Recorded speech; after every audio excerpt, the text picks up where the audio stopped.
Okay, so I thought I would shoot this video in my car so that my housemates don't hear me complaining about them.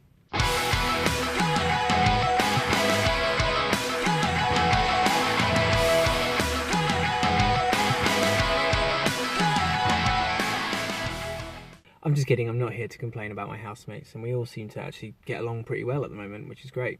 Okay, so you know that scenario where you move out of your parents' house and you get your own place with your friends Bob, Jim, Gary, Megan and Josie, and you all live together under one big roof.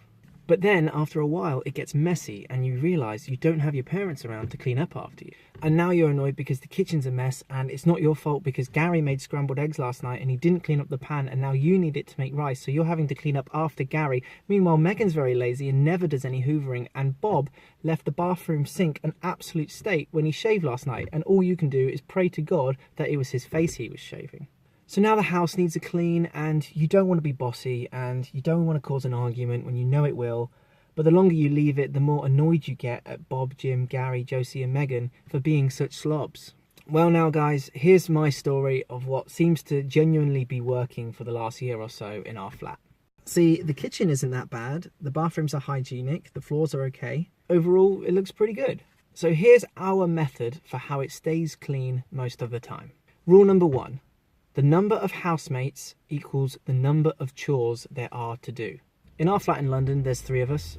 For this video, we'll call them Max and Bob and Dave. So to keep it simple, in our flat, we have 3 basic chores. Number 1, clean the bathroom. Number 2, clean the kitchen. And number 3, take the bins out and clean the floors. So we as a house rotate doing those chores, and if we each do one, then we end up with a fresh, clean house every time. Nice and simple. Rule number 2, scheduling chores does not work. I can't even say that. Scheduling chores, scheduling is the correct pronunciation, am I right? Anyway, scheduling or scheduling chores does not work. We tried it in the past with housemates where you make some kind of calendar or chart to organize all the chores that need to be done. So here's an example of one. You'd basically have like week 1, week 2, week 3, week 4, and then like Max would do bathroom on week 1, and then on week 2 he would do kitchen, and then week 3 bins. Meanwhile, Bob will do bins on week 1, and then bathroom, and then kitchen, and it just like rotates like that. If you can see here, I misspelled kitchen and wrote kitten, so I had to fix that to make sure that my video was nice and professional. But the problem is, these things don't work. Because in a house share, whether you're all students at uni or working professionals, no week is ever the same. Like, for example, what if one of the housemates went away for 2 weeks? Would they have to do all of their chores before they left or afterwards?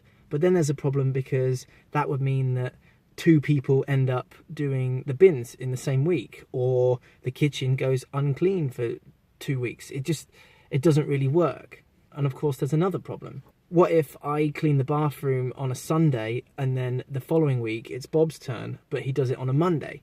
Then he's just cleaning the bathroom the following day, which is pretty lazy of you, Bob. So, if scheduling doesn't work, what does? Rule number 3, make a WhatsApp group. These are great because everybody has WhatsApp and everyone can see what's going on. And this should be a great tool because from there you can just send a nice brief message, and I mean brief, you have to keep it brief, don't send them essays because it just doesn't work. But send a nice short message that says something like, hey guys, I think we should probably give the flat a bit of love this week. I know I recently did the kitchen, so I'm more than happy to do the bathroom. Let me know what you think. And then they should, if they're good housemates, do the next chore that they're meant to do as well. This system just keeps it fair because you simply just do the next chore that you're meant to do. You yourself are saying in the message what you personally are going to do, so it's a kind of team effort, and that's important, that you're not just bossing everyone around. And like I said, it just keeps things simple. There's a biker behind me talking loudly.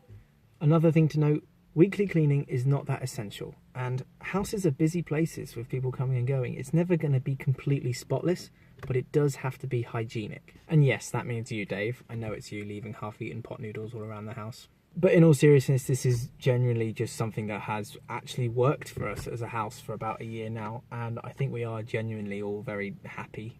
There's never any arguments, and like I said, it takes 2 seconds to chat on WhatsApp whenever there's a bill that needs to be paid or some cleaning that needs to be done. And after that, the house is clean in a few days. Anyway, here's some final points. Less housemates, less mess.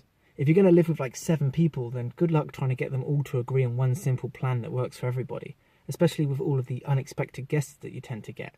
Like Megan's douchebag boyfriend Sam, who constantly comes around, and it's not like he pays rent or anything, and all he does is walk around in his stupid Hollister trousers that look like pajamas. Anyway, let's stay on topic. This flare is crazy.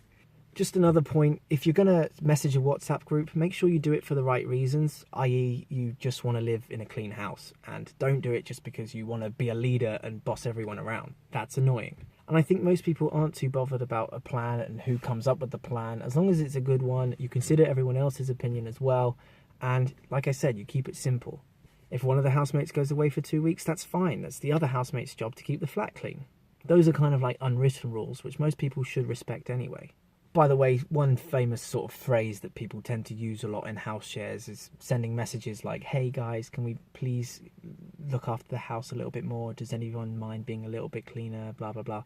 And that doesn't really work either, because sending a message like that isn't specific and it doesn't quantify the problem. It doesn't explain how you're going to solve it, because there's no action in there. It's just a general like, okay, you should all feel guilty about not cleaning. I'm sad about the fact that it's messy. I'm the victim. You guys are the problem. Let's fix it. If you're going to send a message to the house about cleanliness, make it specific. Say what you're doing to help to make it better, and hopefully they'll say what they will do to help as well. But I wanted to make this video because I'm sure there's people out there living in messy houses, and my advice to them is to just, first of all, relax, stay polite, keep it simple, just be direct, and make sure you stay focused on what actually needs to be done. And just focus on who needs to do it this time. Also, just a bonus tip, don't buy so many plates, bowls, pans, all of that stuff, because that makes people lazy if they go to make something and they can just grab another plate rather than clean the last one that they just used. Oh man, these vlogs are so thrilling. Here I am just talking to you about cleaning. Oh, I'm such an adult. I am so grown up. Anyway, I hope that helps. I don't expect many people to watch this video, but hopefully someone will see it and it will help them out in some way. I hope you enjoyed the video. Thanks for watching, and I'll see you in the next one. Bye guys.